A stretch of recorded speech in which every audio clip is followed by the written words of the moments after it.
Today, I'm going to tell you the story of a rancher who followed crying sounds at dawn. Tom Harrison discovered an Apache child buried in leaves, but dangerous men were hunting her, but the outcome exceeded all expectations. Please subscribe to our channel and comment where you're listening to this story from. The Dawn Discovery. The first pale light of dawn crept across the Arizona territory as Tom Harrison stepped out of his ranch house. October 1885 had brought an unusual chill to the high desert, and he pulled his worn leather jacket tighter as he headed toward the barn. At 42, Tom had spent 15 years building his cattle ranch 30 miles southeast of Tucson.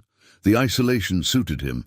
After losing his wife Catherine to typhoid 3 years earlier, he found solace in the demanding routine of ranch work and the companionship of his cattle and faithful horse, Duke. As Tom walked toward the barn, an unexpected sound stopped him cold. Carried on the morning breeze was the unmistakable sound of crying, human crying, and heartbreakingly young. Tom stood perfectly still, straining to locate the source. The crying came in waves, sometimes clear and desperate, other times muffled. It seemed to be coming from the creek bed that ran along his property's eastern edge, where cottonwood trees provided the only shade for miles. Grabbing his rifle, a necessity in this frontier country where Apache raids remained a real danger, Tom set off toward the creek. The crying continued, growing clearer as he approached the grove of trees. The creek bed was mostly dry, except for scattered pools from recent rains. Tom could see the crying was definitely coming from among the fallen leaves beneath the largest cottonwood. The ancient tree had dropped its golden leaves in thick drifts that rustled in the breeze. One particular pile of leaves seemed to be moving slightly, rising and falling with the crying. Setting his rifle within reach, Tom knelt and carefully brushed away the leaves. What he discovered made him catch his breath in shock. Partially buried was a small child, an Apache girl who couldn't have been more than 5 or 6 years old. Her long black hair was matted with dirt and leaves, her traditional deerskin dress torn and stained.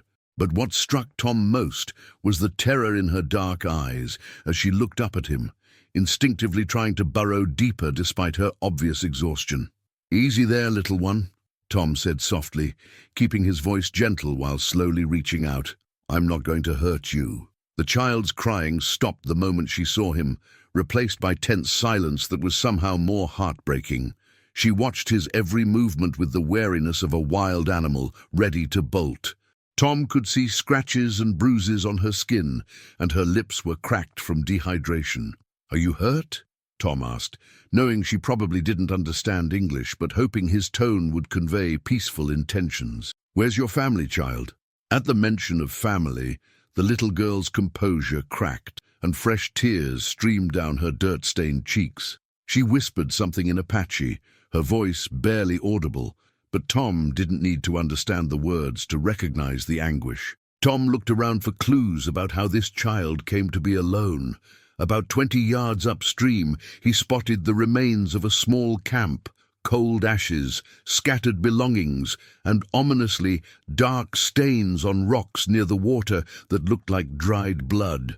The implications hit him hard. Apache families didn't travel alone through this territory without good reason, and the evidence suggested something violent and recent. The child had probably been hiding since yesterday, surviving on terror and the instinct to remain hidden.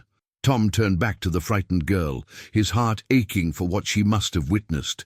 Whatever happened to her family, she was now completely alone in a hostile world, and without help, she wouldn't survive much longer. "Listen to me, little one," he said, slowly removing his jacket. "I know you're scared, and I know you don't trust me, but you can't stay out here.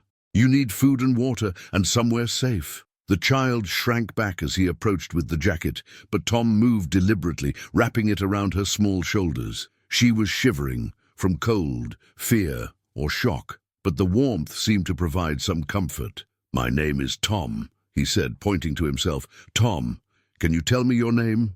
The little girl studied his face for a long moment, as if deciding whether he could be trusted. Finally, in a voice so quiet he had to strain to hear, She whispered, "Ayanna." Tom gently lifted Ayanna into his arms and began walking back to his ranch house. As he carried her, he had no idea this moment would mark the start of the most important and dangerous chapter of his life. The morning sun climbed higher into the desert sky, and somewhere in the distance, a hawk cried out.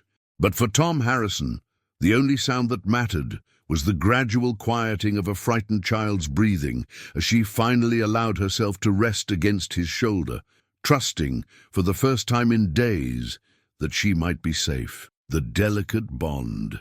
The walk back to the ranch house felt endless, with Ayanna's small weight serving as a constant reminder of the gravity of Tom's situation. The little girl had fallen into exhausted sleep against his shoulder, but even unconscious, her tiny hands clutched desperately at his shirt. Tom's mind raced with implications. In 1885 Arizona Territory, relations between white settlers and Apache remained fraught with decades of violence and mistrust. The Apache Wars had officially ended months earlier with Geronimo's surrender, but tensions ran high. Many settlers still viewed any Apache with suspicion, and harboring an Apache child could be seen as treason by some neighbors. As he approached his modest adobe house, Tom spotted a dust cloud on the southern horizon. Riders were approaching, several of them. His stomach tightened with apprehension as he quickened his pace, reaching his front door just as Ayanna stirred. Her dark eyes opened slowly, taking a moment to focus before the morning's events flooded back. She tensed immediately, looking around with alert wariness that had probably kept her alive. "It's all right," Tom murmured softly, pushing open his door. "You're safe here." Tom's home was spartanly furnished but clean. The main room served as kitchen and living area, with a stone fireplace dominating one wall and a rough-hewn table in the center. A single bedroom lay beyond a curtained doorway, the unmistakable stamp of a man living alone. Tom gently set Ayanna on a chair, where she immediately drew her knees up and wrapped her arms around them, making herself as small as possible. Her eyes darted between Tom and the windows, every muscle coiled for flight. "You must be hungry," Tom said, moving slowly toward the kitchen. "And thirsty, too." He ladled water into a tin cup and offered it to Ayanna. She stared at it for several seconds before carefully reaching out, her hands shaking as she drank deeply, as if she hadn't had water in days. While Ayanna drank, Tom prepared bread, cheese, and dried meat. He had little experience with children. He and Catherine had never been blessed with any, but figured the basics were universal. The hoofbeats grew louder, and Tom moved to peer through the curtains. 3 riders approached, Sheriff Bill Crawford from Tucson with 2 deputies. Tom's blood ran cold. Had they come about the massacre? Had someone seen him with Ayanna? "Ayanna," he said quietly. She looked up with wide, questioning eyes. "Some men are coming. They might not understand about you being here. I need you to hide." Though she couldn't understand his words, Ayanna grasped the urgency in his tone. When Tom gestured toward his bedroom, she slipped off the chair and followed, moving with silent grace natural to her people. Tom's bedroom was simple, a bed with worn quilt, chest of drawers, and small window facing the mountains. Without hesitation, Ayanna crawled under the bed and curled up in the shadows, becoming nearly invisible. "Stay quiet no matter what," Tom whispered, then returned to the main room just as the knock came. "Morning, Tom," Sheriff Crawford said, touching his hat brim. Crawford was a lean, weathered man in his 50s who had worn badges in various frontier towns for over 20 years. His deputies flanked him on either side. "Sheriff Crawford," Tom replied, working to keep his voice steady. "What brings you out this way?" "We've had reports of trouble. Apache trouble.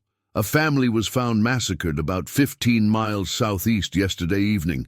Looks like tribal dispute, but we're checking with all ranchers to make sure everyone's safe." Tom felt his heart skip but maintained composure. "Haven't seen any Apache around here. Been quiet as usual." "Mind if we come in and talk?" Crawford asked, though his tone suggested it wasn't really a request. Tom stepped aside, allowing the 3 men to enter. They looked around with practiced lawman's eyes, taking note of everything. Tom held his breath, praying Ayanna would remain silent. "Thing is, Tom," Crawford continued, settling into a chair. "We found tracks leading from the massacre site. Small tracks, like a child. Trail went cold after a few miles, but headed this direction." "A child?" Tom asked, hoping his surprise sounded genuine. "Apache girl, from the footprint size. Probably 5 or 6 years old. If she's out there alone, she won't last long in this country." Crawford leaned forward. "Now, Tom, I know you're decent. If you happen to come across a child like that, hurt and scared, I know you'd want to do the right thing." "What would be the right thing, Sheriff?" "There's an Apache reservation 2 days' ride north. That's where she belongs, with her people. Of course, some folks in town think any Apache, even a child, might grow up to cause trouble." The implication hung heavy. Crawford was giving him an out, a chance to turn over Ayanna if he'd found her. But Tom understood that not everyone would be as reasonable, and Ayanna's safety was far from guaranteed, even if he did the right thing. "I appreciate the warning, Sheriff. I'll keep my eyes open." Crawford studied Tom's face for a long moment, and Tom felt the experienced lawman suspected more to the story. But finally, Crawford nodded and stood. "You do that, Tom. And remember, if you do come across this child, best thing for everyone would be getting word to me right away." After they left, Tom waited until their dust cloud disappeared before returning to his bedroom. He found Ayanna exactly where he'd left her, but her eyes were wide with terror. "It's all right," Tom said softly, extending his hand. "They're gone." As Ayanna slowly emerged from hiding, Tom realized the easy part was over. Now he had to decide what to do with a traumatized Apache child in territory where her presence could mean danger for both of them. A dangerous alliance. 3 days had passed since Sheriff Crawford's visit, and Tom found himself settling into an uneasy routine with his unexpected guest. Ayanna had gradually begun to trust him. Though she remained skittish and ready to bolt, she had learned to recognize his footsteps and would peek out from hiding when he called her name softly. Communication was limited but growing. Tom had taught her basic English words: water, food, safe, while she shared Apache words with him. Her favorite spot was a corner where she could see both the door and window, maintaining escape routes. On this morning, as Tom prepared breakfast, the sound of an approaching horse sent Ayanna scrambling under the kitchen table. But this time was different. Instead of multiple riders, this was a single horse moving at an unhurried but unsteady pace. Tom peered out and saw a sight that made his blood run cold. An Apache man, probably in his 30s, rode a paint horse while leading a pack animal. What made Tom's heart race wasn't just the Apache's presence, but how he rode, wounded, slumped forward, barely staying mounted. "Ayanna," Tom called softly. The little girl emerged, took one look out the window, and her entire demeanor changed. Her eyes lit up with recognition and hope as she began speaking rapidly in Apache, pointing toward the approaching rider. The man finally reached the ranch yard and slid from his horse, landing heavily on his knees. Tom could see he was badly injured, with a blood-soaked bandage around his left shoulder and exhaustion etched across his weathered features. Ayanna burst through the front door before Tom could stop her, running toward the injured man while calling out in Apache. The man looked up at her approach, and despite his pain, his face broke into profound relief. He spoke to her in their native language, his voice weak but urgent. Tom approached cautiously, rifle in hand, but not threatening. The Apache man looked up with dark eyes, showing wariness but desperate need for help. "You help, little one?" the man asked in heavily accented English, gesturing toward Ayanna. Tom nodded slowly. "She's been safe here. Are you her father?" The man shook his head. "Uncle, Joaquin." He touched his chest. "Her family." He made a cutting gesture across his throat, expression growing dark with grief. "Who did it?" Tom asked, though he suspected the answer. "White men, not soldiers. Men who take Apache children, sell." Joaquin's English was limited, but his meaning was clear enough to turn Tom's stomach. Tom had heard rumors of such men, outlaws who preyed on isolated Apache families, killing adults and taking children to sell as servants or worse. It disgusted even hardened frontier residents, but persisted because it was profitable. "How did you find us?" Tom asked. Joaquin pointed to Ayana, then himself. I track. Follow horse prints to creek. Find bodies of my brother, his wife. Follow small tracks here. He looked at Tom with something approaching gratitude. You know, hurt her. You feed her. Why? Because she's a child, Tom said simply. And she was afraid. Joaquin studied Tom's face, as if reading truth in his expression. Finally, he nodded slightly. You good man, but dangerous for you. If other white men know, I know the risks. Joaquin struggled to his feet, wincing. I take her now. Go to reservation. She be safe with our people. But Ayana, listening with growing alarm, suddenly grabbed Tom's arm and began speaking rapidly to her uncle. Whatever she said caused Joaquin to raise his eyebrows in surprise. She say she no want to go. She say you good man like grandfather. She feels safe here. Joaquin looked confused and troubled. Tom knelt to Ayana's level. Over the past days, he'd grown attached to the little girl in unexpected ways. Her presence had filled a void in his lonely existence he hadn't realized was there, but keeping her could mean death for both. Ayana, he said gently, your uncle wants to take you to be with your people. You'll be safer there. She shook her head vigorously and said something stubbornly in Apache. Joaquin translated with a slight smile, despite the situation's seriousness. She say reservation is prison. She say white man's government put Apache in cage like animals. She rather stay with good white man who treat her like family. Tom felt his heart breaking. This brave little girl had endured more trauma than most adults and was now asking him to protect her from what should have been salvation. Joaquin, what if she stayed here for a while, until things settled down? Joaquin's expression grew serious. Very dangerous. For you, for her. If white men find Apache child here, then we make sure they don't find her. You would risk your life for Apache child. Tom looked at Ayana, watching him with hopeful eyes, realizing she had stopped being just a lost child he was helping and had become someone he cared about deeply. Yes. Joaquin was quiet, clearly wrestling with a difficult decision. Finally, he spoke. I stay too. Few days. Help watch, help protect. These men who killed her family, they still looking. Tom felt a chill. How do you know? I follow them after I find bodies, hear them talking. They have buyer waiting for Apache girl child. They no give up easy. They think maybe she go to white man's ranch. Joaquin's expression was grim. They start checking ranches, maybe 2 days before they come here. The alliance between a lonely rancher, wounded Apache warrior, and traumatized child was unlikely and dangerous, but it was all that stood between Ayana and a fate worse than death. The final stand. 2 days later, Tom's worst fears became reality. The sun was setting when Joaquin came running from the barn loft where he'd been keeping watch. They come, he said tersely. 3 men, 1 mile out.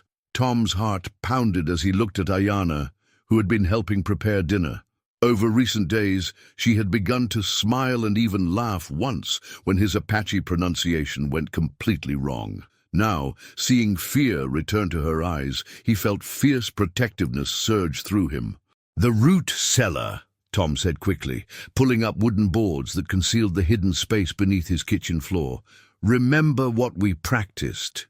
Ayana nodded solemnly and climbed into the small underground space Tom used for storing vegetables. There was barely room for her to lie down, but it was completely hidden when the floorboards were replaced.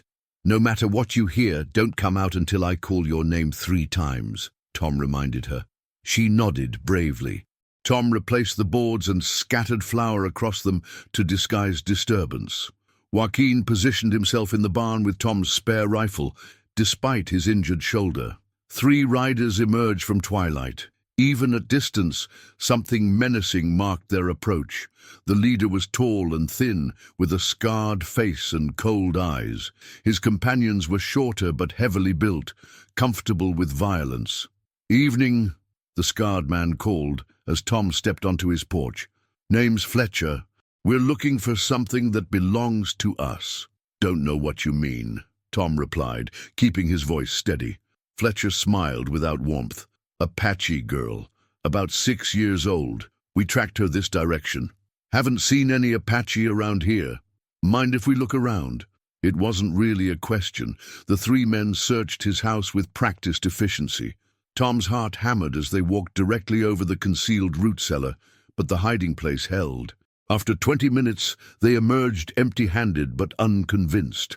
"Funny thing," Fletcher said, studying Tom's face. "We found tracks leading right to your property." Before Tom could respond, a rifle shot cracked from the barn. One of Fletcher's men spun and fell, clutching his shoulder. Joaquin had made his move. "Apache!" Fletcher shouted, drawing his weapon. A brief but intense gunfight followed. Tom dove behind his water trough while bullets splintered wood around him.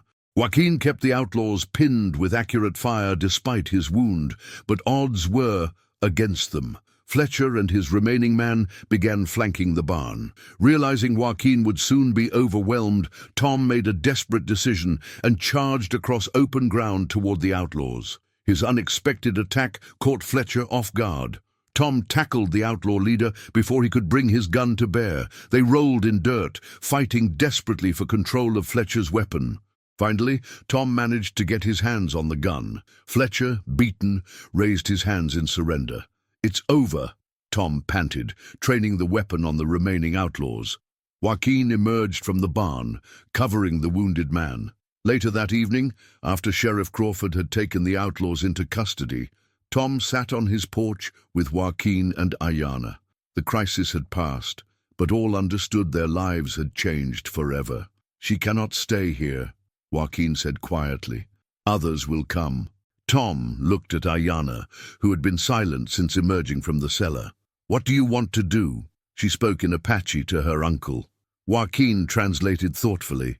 "She say she want to go to reservation now, but she want you to visit. She say you are family." Tom felt tears sting his eyes. "Tell her she will always have a home here.